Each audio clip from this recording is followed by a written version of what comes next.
በቀድሞ ህይወቷ በረቀቀ ዘፈኖቿ እና ስልቶቿ ብዙ ተደማጭነትንና እውቅናን ያተረፈችው ዘሪቱ ከበደ እጅግ በሚደንቅ ሁኔታ የእግዚአብሔር ልጅ ኢየሱስ ክርስቶስን በልቧ ካነገሰች በኋላ ጥቂት መዝሙሮችን በማህበራዊ ሚዲያ ላይ ለቀቀች።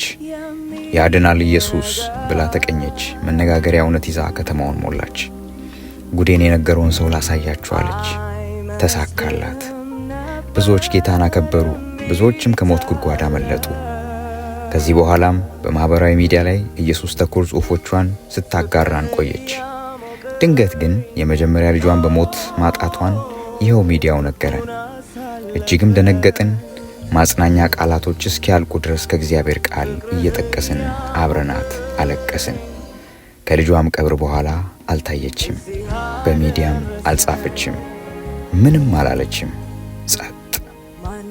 ከብዙ ጊዜ በኋላ ያቺ የተጎዳች ያለቀሰች ምሬቷን በጌታዋ ፊት በእንባ ያሳለፈች ልክ እንደ ሐና ልቤ በእግዚአብሔር ጸና እንዳለችው ማጽናናትህ በሚል መዝሙር ከተፋለች። ሐዘን ድራሹ ጠፋ። ሚዲያው ተጥለቀለቀ። እግዚአብሔር በእርግጥም ሐዘንን እንዳለፈው ውሃ ያስረሳል። ደግሞም አጽናኙን እልክላችኋለሁ ተብሎ እንደተጻፈ ከዚህ መንፈስ ቅዱስ ማጽናናት በርትታ ለመዘመር ኃይል ሆነላት። ይገርማል። ጠላት ሰበርኩ፣ አረድኩ፣ አጠፋው ከዚህ በኋላ አትነሳም ይላል።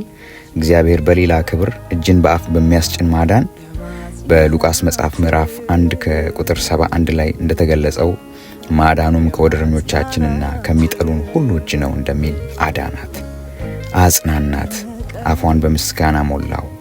ለእኛም በረከትና ማመስገኛ መሆኗን አየን።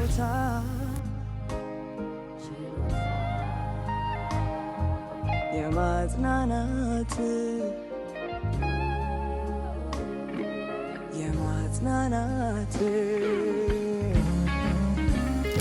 መዝሙሩ ሲጀምር በመዝሙር መጽሐፍ ምዕራፍ 94 ከቁጥር 19 ላይ ያለውን ቃል ያስነብበናል። እንዲህም ይላል፣ አቤቱ ለልቤ እንደ መከራዋ ብዛት ማጽናናትህ ነፍሴን ደስ አሰኛት።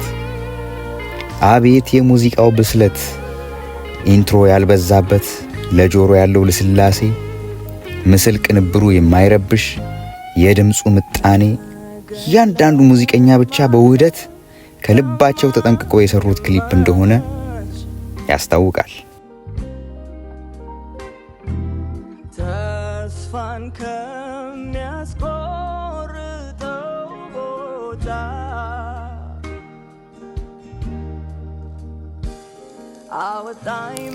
በእግዚአብሔር የማጽናናት ችሎታ ተገርማ ገረመኝ፣ ችሎታ ደነቀኝ ትለዋለች። በእግዚአብሔር የፍቅር እንክብካቤ የማይታለፍ የሚመስለውን አስፈሪ ሌሊት፣ ድቅድቁን ጨለማ የእግዚአብሔር መገኘት ብርሃን እንደሚያደርግና መጽናናት እንደሚሆን በመዝሙሩ ውስጥ ደጋግማ ታነሳለች። እንዲሁም ተስፋ ቆርጣ በቃልኝ ነገ እንዴት ይደረሳል ብላ ስትፍገመገም የመለኮት ጣልቃ መግባት እንዲህ ያስብላታል። ነገን ለማለም ከማይመች ተስፋን ከሚያስቆርጠው ቦታ አወጣኝ ምሕረትህ፣ ደጉ መገኘትህ፣ አነቃኝ መንፈስህ፣ አቆመኝ እውነትህ። ድክመቷንም አትሸሽገንም። ሐዘን ልብ ይሰብራል። በእግዚአብሔር ላይ ያለን እምነት ለጥቂትም ቢሆን ሊሸረሸር፣ ጥርጣሬ ሊገባን ይችላል። ይህ ደግሞ እግዚአብሔር ሁሉን በራሱ የጊዜ ቀመርና ስልጣን የሚያደርግ መሆኑ ሲገባን በንስሐ በመንፈስ ቅዱስ እርዳታ በፊቱ ያመጣናል። እንዲህ ትላለች፣ የበደልኩት አንተን ነው ያጽናናኸኝም አንተው እያለች ከእግዚአብሔር ከአምላኳ እግር ስር የምህረቱን ታላቅነት ታውጃለች። ራሴን ከጣልኩበት አነሳኸኝ ስትል እግዚአብሔር ለሰው ልጅ የልብ ስብራት ጠገን፣ የአእምሮ እረፍትና የመንፈስ እርካታ መሆን የሚችለው እሱ ብቻ እንደሆነ እወቁልኝ ትላለች። ተሰብሬ ነበር እንደማልሆን ሆኜ ብላ ምን አይነት ስብራት በሕይወቷ ውስጥ እንደገጠማትና ብዙ ተጓዳኝ ክስ ይህን ስላረግሽ ያን እያለ ልቧን ካዛለው ነገር ውስጥ እግዚአብሔር ብርሃን እንደሆናት ትነግረናለች። ማጽናናትህ ገረመኝ፣ ደነቀኝ፣ ምሕረትህ ልቤን ነካኝ፣ ፍቅርህ ልቤን ገዛው ትላለች። እንዴት ነው የምትወደኝ እያለች ደግሞ ትጮኻለች። ቃላት ከማጣቷ የተነሳ የእግዚአብሔር የፍቅር የመውደድ ጥግ ቃል የሌለው እንደሆነ በመገረም ሰው የኢየሱስ ካልሆነ በቀር እንዲህ ሊጽናና አይችልም የሚል ድምዳሜን ትሰራለች። በእርግጥም ልክ ናት። የእግዚአብሔር ማጽናናት ከሰው ፈጽሞ የተለየ ነው። የውስጥ የልብን ይደርሳል። ለአጥንቶች ሰላም፣ ለሥጋም ጤና ይሆናል። ምሕረቱ ይደግፋል፣ ዳግም የመኖርንም ተስፋ ይሰጣል። እግዚአብሔር ሐዘንን ተጋርቶ ብቻ ሳይሆን ሙሉ ለሙሉ ወስዶ የእርሱን ጽናት ሰጥቶን ለሌሎች መጽናናት በመከራም ውስጥ ማለፊያ መንገድ እንድናሳይ አቅም ይሆነናል። የእግዚአብሔር ስም የተባረከ ይሁን።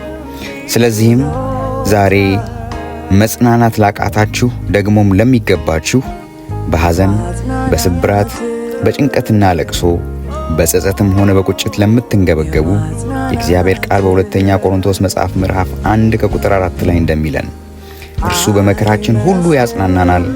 ስለዚህም እኛ ራሳችን በእግዚአብሔር በምንጽናናበት መጽናናት በመከራ ሁሉ ያሉትን ማጽናናት እንችላለን። ስለዚህም የርኅራኄ አባት የመጽናናትም ሁሉ አምላክ የሆነ የጌታችን የኢየሱስ ክርስቶስ አምላክና አባት ይባረክ። አሜን።